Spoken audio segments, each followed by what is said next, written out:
Track 40. Women in History. 1, Cleopatra, Queen of Egypt and the last pharaoh, died in 30 BCE.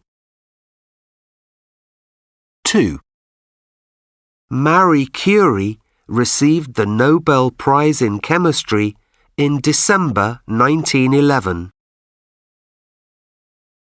3, Valentina Tereshkova travelled into space on the 16th of June 1963. 4, Amelia Earhart crossed the Atlantic Ocean alone by plane in 1932. 5, Coco Chanel opened her first shop in Deauville, France, in the 20th century. 6, Frida Kahlo painted her self-portrait with parrots in 1941. 7, Serena Williams played her first match at Wimbledon in 1998. 8, Junko Tabei climbed Mount Everest on the 16th of May 1975. 9, J.K. Rowling published her first Harry Potter book in June 1997. 10, Ella Fitzgerald recorded her first song in 1936. Track 41. Finished. Waited. Track 42. No extra syllable. Cleaned. Cooked. Copied. Enjoyed. Finished. Helped. Joined. Phoned. Planned. Played. Preferred. Studied. Extra syllable. Completed. Invited. Painted. Wanted. Track 43. The Great Fire. 1, Saturday, the 1st of September, 1666, was a normal day in London. The city was smaller than it is today, but the little shops were busy and there were lots of people in the streets. 2, Just after midnight that night, something happened in a bread shop in Pudding Lane to change everything. A small fire started in the building. Most people lived in small houses in those days. These houses were very close to each other. The floors at the bottom of the houses were made of stone, but the rest of the houses were made of wood.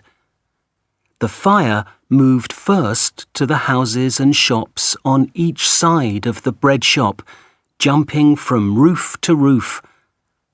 The buildings started to burn, and the fire travelled quickly from house to house, from shop to shop, and from street to street.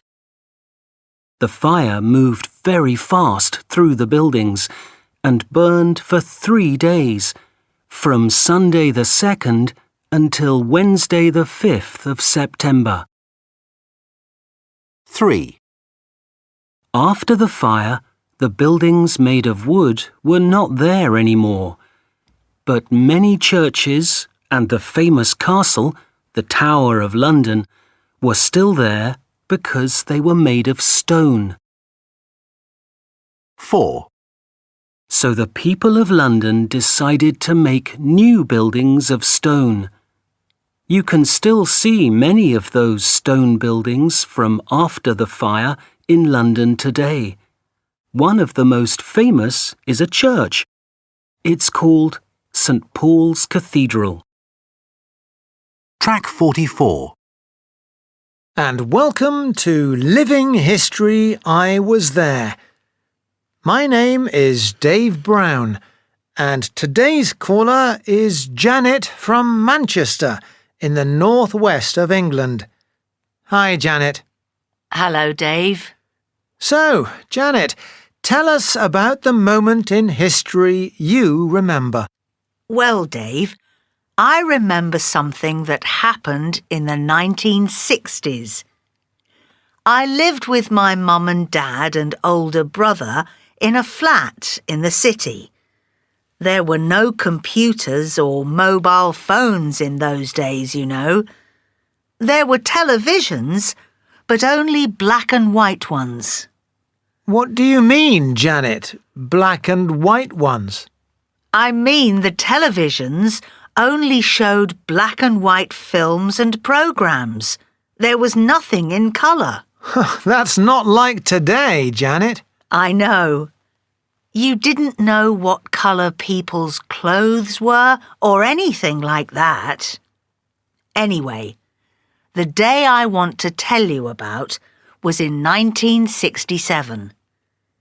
It was the day colour televisions arrived in the shops. My dad wanted to get one of the first ones. So he and I waited outside the shop early in the morning. Then when it opened, we hurried in to buy one. My dad and uncle carried it back to our flat in its box. It was big and heavy, and it was hard work for them to carry it up the stairs to the flat. We were all so excited. When everything was ready, Mum turned on the TV. We waited, and then there was the picture in colour. A great moment. Yes, and the first programme we watched was tennis. Green grass, white balls, it was fantastic. And now everything we see on TV is in colour, and we don't think about it. Yes, I know. Things change so fast. Well, thank you, Janet, for sharing your memory with us. Thank you, Dave. Bye. Goodbye, Janet.